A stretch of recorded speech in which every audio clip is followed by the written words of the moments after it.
دریا کے کنارے کافی ہجوم تھا۔ لوگ جلد از جلد کشتی میں سوار ہونا چاہتے ہیں تاکہ اپنی منزل تک پہنچ سکیں۔ بالآخر کشتی روانہ ہوئی۔ جب کشتی بیچ دریا میں پہنچی تو اچانک ایک مسافر نے شور مچانا شروع کر دیا کہ ہائے میں لٹ گیا، ہائے میں برباد ہو گیا۔ بے اختیار رونے لگا، آنسو بہانے لگا۔ کشتی میں موجود کچھ دیگر مسافروں نے اس آدمی سے پوچھا، ارے بھائی کیا ہوا؟ کیا مسئلہ ہے؟ کیوں روتے ہو؟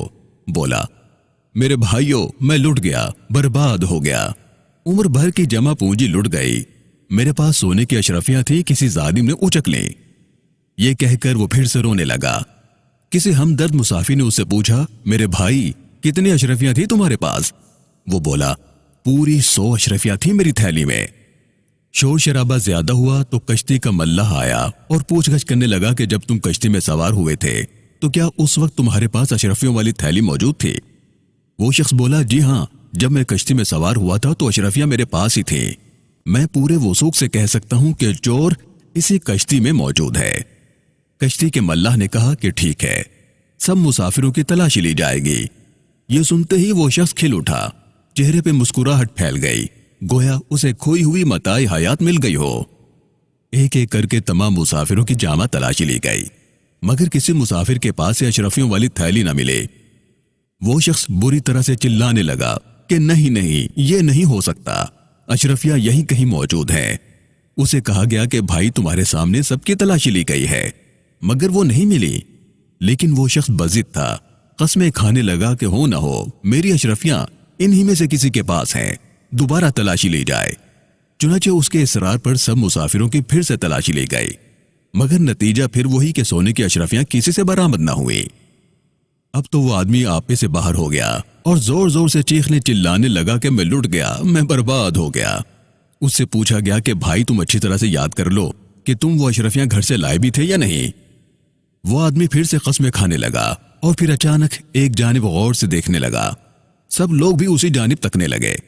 دیکھا تو ایک کونے میں ایک سفید ریش، باوقار اور نورانی چہرے والے بزرگ بیٹھے تھے۔ کہنے لگا، میں وہاں ان کے ساتھ بیٹھا تھا، مجھے یقین ہے کہ میری اشرفیاں ان کے پاس سے برآمد ہوگی۔ سب لوگوں نے اسے کہا کہ بھائی وہ تو کوئی نیک بزرگ محسوس ہوتے ہیں، اور ویسے بھی ہم 2 بار تو ان کی بھی تلاشی لے چکے ہیں۔ اس پر وہ پھر سے بولا کہ نہیں، مجھے ان پہ شک ہے، وہی میرے قریب بیٹھے تھے، مجھے پورا یقین ہے کہ میری سونے کی اشرفیاں انہی سے برآمد ہوں گی، ان کی پھر سے تلاشی لی جائے۔ چنانچہ اس آدمی کی ضد اور اصرار پر اس نورانی چہرے والے بزرگ کی سہبارہ تلاشی لی گئی، مگر اشرفیاں پھر بھی نہ ملی۔ لوگوں نے اسے خاصا برا بھلا کہا کہ کیسے آدمی ہو، نیک سیرت بزرگوں کا بھی لحاظ نہیں کرتے ہو۔ بہرکیف وہ شخص خاموش ہو کر ایک جانب کو بیٹھ گیا۔ کشتی میں سکوت طاری ہو گیا۔ بالآخر سفر تمام ہوا اور کشتی اپنے ساحل پہ جا لگی۔ تمام مسافر اپنی اپنی منزل کی جانب روانہ ہو گئے۔ وہ شخص جو در حقیقت ایک مکار تھا، دھوکے باز تھا، چپکے سے اس بزرگ کے پیچھے پیچھے گیا اور ایک جگہ پہنچ کر اس بزرگ کو روکا اور پوچھنے لگا کہ بزرگوار، کیا آپ نے مجھ سے جھوٹ بولا تھا؟ کیا آپ کے پاس سونے کی 100 اشرفیاں ہیں؟ وہ بزرگ تھوڑا سا مسکرائے اور گویا ہوئے کہ نہیں، میں نے تم سے سچ کہا تھا۔ دراصل یہ مکار شخص اس بزرگ کے ساتھ بیٹھا تھا۔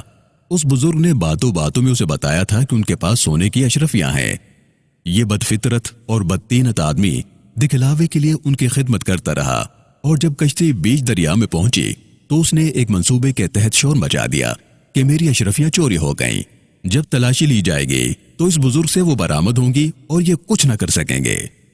اس نورانی چہرے والے بزرگ نے کہا کہ بیٹا، میں نے تمہیں جو بتایا تھا وہ سچ تھا، وہ حقیقت تھی، مگر جب میں نے دیکھا کہ تم کم ظرف نکلے، دھوکے باز نکلے، جس طرح کا کھیل تم نے کھیلا، میں سمجھ گیا کہ تم میری اشرفیاں ہتھیانا چاہتے ہو۔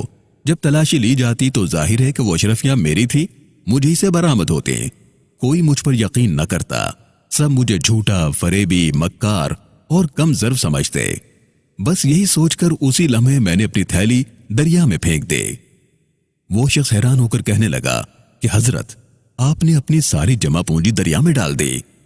وہ بزرگ مسکرائے اور بولے، بیٹا، دولت پھر بھی کمائی جا سکتی ہے، مگر عزت، یہ ایک مرتبہ چلی جائے تو پھر واپس نہیں آتی۔ چنانچہ میں نے اپنی دولت نہیں، اپنی عزت بچائی۔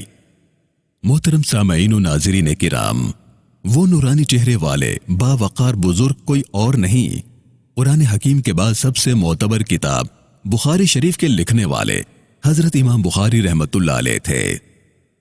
یہ ہے امام بخاری کی عظمت اور شان کہ کوئی انگلی اٹھائے، حرف تنقید کہے یا کردار داغدار کرے، انہوں نے اپنی عمر بھر کی جمع پونجی لٹا دی، مگر حدیث رسول صلی اللہ علیہ وسلم کے معیار، اس کے مقام و مرتبے پر کوئی آنچ آئے اسے برداشت نہ کیا، اور یوں اپنی نیک نامی اور عزت کو مقدم رکھا تاکہ دنیا جان لے کہ علم حدیث جو ہم تک پہنچا وہ کیسے عظیم لوگوں کے ذریعے پہنچا۔ محترم سامعین و ناظرین کرام، اس کہانی میں ہمارے لیے بھی ایک سبق موجود ہے کہ زندگی میں جب کبھی کوئی ایسا موقع آ جائے کہ ہمیں انتخاب کرنا ہو اپنی عزت بچانے کا یا اپنی دولت بچانے کا، تو سبق یہ ہے کہ دولت پھر بھی کمائی جا سکتی ہے، دولت ہاتھوں کی میل ہوتی ہے پھر بھی آ جاتی ہے، مگر عزت ایک دفعہ چلی جائے تو پھر لوٹ کر نہیں آتی۔ تو ہمیں اس کہانی سے یہ سبق ملا کہ زندگی میں کبھی ایسا موقع آ جائے خدا نخواستہ تو ہمیں دولت نہیں اپنی عزت بچانی ہے۔ والسلام علیکم ورحمۃ اللہ تعالی وبرکاتہ۔